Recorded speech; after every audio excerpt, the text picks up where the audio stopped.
Yo, what is up guys? Ethan here back on a video, and we are back with college football predictions for I don't even know how many years. It's been that long. It's like an annual thing at this point.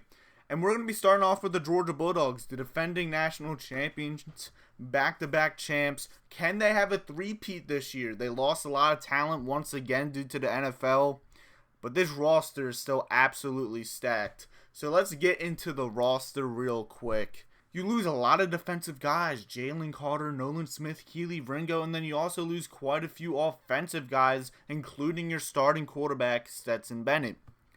But this team is still going to be elite. And if you ask Georgia fans, overall, talent-wise, it could be more talented than last year, depending on what Georgia fans you ask of, obviously. Now, I'm going to start with the offense. Stetson Bennett, that's a big loss. And a lot of people are going to be curious on how Carson Beck will play this year. But based on what I'm hearing, Carson Beck is still going to be really good. He was over 70% passing during the time he played last year, which he actually did play some games last year due to Georgia just whooping their opponents so bad. So I think Carson Beck, he might not be better than Stetson Bennett. He is going to be a very good quarterback from day one. He's been on the bench for quite a few years now, and with the weapons he has on this Georgia offense, he should be loaded. The running back is going to be kind of a question mark because you lost guys like Kenny McIntosh. You still have a great running back core. Kendall Milton, Dejon Edwards, Branson Robinson could have a breakout year. Like, this running back core is deep like Georgia's always had. The receiving core has somehow got even better. You still have the best tight end in college football in Brock Bowers. Oscar Delp's going to improve as a backup tight end. And then you look at the receivers. You go in the transfer portal, you get Mizzou's number one wide receiver in Dominic Lovett.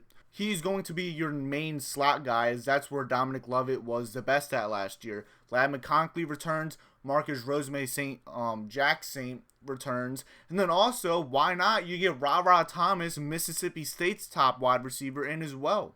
So this Georgia offense is just going to be elite. You have one of, if not the best offensive line in the SEC, arguably in all college football. This offense is going to be really good this year. Then you go to the defense. Oh man, you lose Jalen Carter, Nolan Smith, Keely Ringo. You still have dogs on this defense.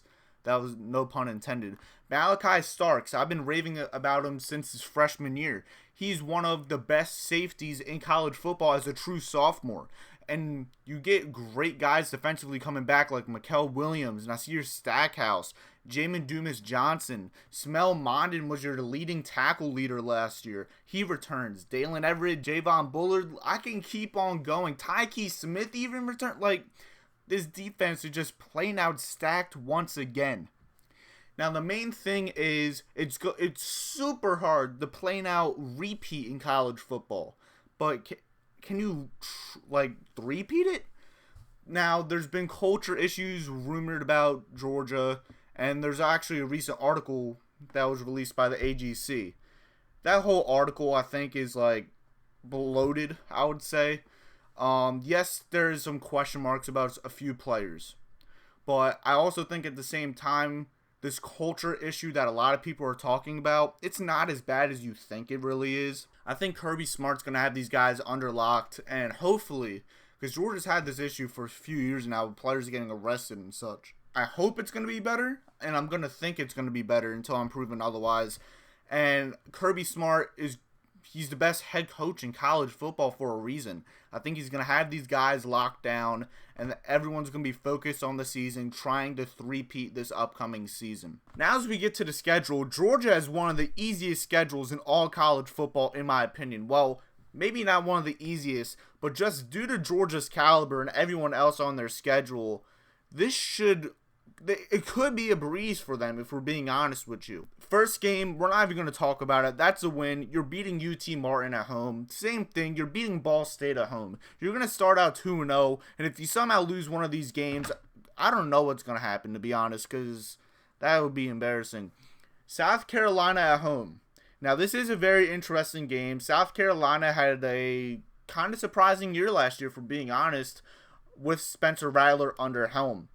But South Carolina also did lose quite a few people in the transfer portal, like Jordan Birch and Jaheim Bell. This Georgia team's too good in my opinion. This is going to be the CBS game that day apparently.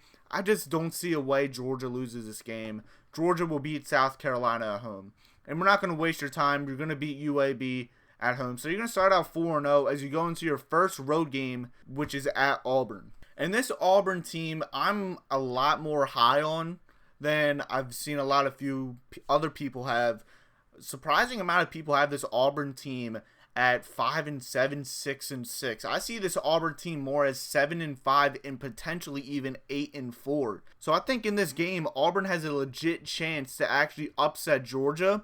But I just think at this point in the year, Auburn's still going to be trying to figure out what truly works under Hugh Freeze. And Georgia just has all this talent, and Auburn's going to just be immense with it. So this might be close for like a quarter or a half. But I think Georgia will pull away in the end, and Georgia does win this game. Next game, you host Kentucky. And if this was at Kentucky in Lexington, that could potentially be a massive upset. But this is in Athens, and I just can't see Kentucky going on the road in Athens and defeating such a great team in Georgia. Give me Georgia in this game as well. Next game, you're at Vandy. Vandy is improved, but you're not going to beat Georgia. Georgia wins this game. Then you have a bye week as you head into your rivalry game versus Florida. And to be honest with you, Florida is going to be one of the worst SEC teams this year. I hate to say it because I really like Florida. This is not going to be a good year for Florida. This could potentially be a blowout. I'm going to take Georgia in this game. And heading into this match, they are 8-0 heading into Mizzou. And Mizzou almost beat Georgia last year on the road. And I actually do think Missouri is going to be a lot better than people anticipate this year. I really like what Mizzou's going to have this year. But this game's in Athens, and Mizzou does have the tendency to be inconsistent with Drinkwitz under helm. Georgia's going to handle business at home. Then you get into a 2-game stretch that's very interesting for Georgia. Home versus Ole Miss and at Tennessee. If we're going to start with the Ole Miss game first. If this game was in Oxford, I would be super tempted to pick an upset right there. But I just can't see Georgia losing to Ole Miss and Lane Kiffin, especially at home. Lane Kiffin does not really win these big games, and I just don't see it changing here, especially versus Kirby Smart. Georgia's going to win that game on the road. Now, Week 12, you're at Tennessee, and this is by far your toughest game of the season, in my opinion. And if this was last year, I would be very tempted to take Tennessee, especially since it's going to be in Knoxville. This is either going to be a 3:30 or 7 p.m. kickoff, most likely. And this is also assuming Tennessee is a top 25 team once again this season. And I've actually seen quite a few people do take this upset, but I'm not going to be that guy. I think Georgia will go on the road and get a tough victory. We've seen Kirby Smart in these type of games, and they do tend to win them.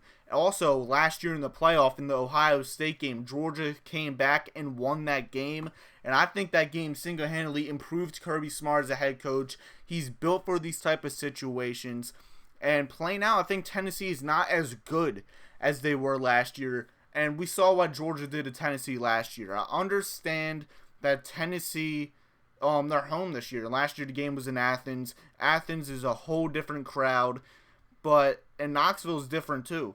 I have to give Tennessee their credit. This is going to be a close game in my opinion, but I just think the Georgia defense is going to be able to stop Joe Milton and that elite offense that Josh Heupel has. Give me the Bulldogs on the road. And the final game of the season, you're at Georgia Tech, and I actually do think Georgia Tech is going to be a lot improved, and I do think they're a bowl team. Just because you're a bowl team does not mean you're beating Georgia. Georgia's going to win this game. And as they head into the SEC Championship, I have Georgia going 12-0 this season. Yes, your quote-unquote superstars might not be here, but this Georgia team is still stacked this season. We've already looked at the roster. There's going to be incoming superstars that haven't broken out yet that will break out. I'm going to be honest.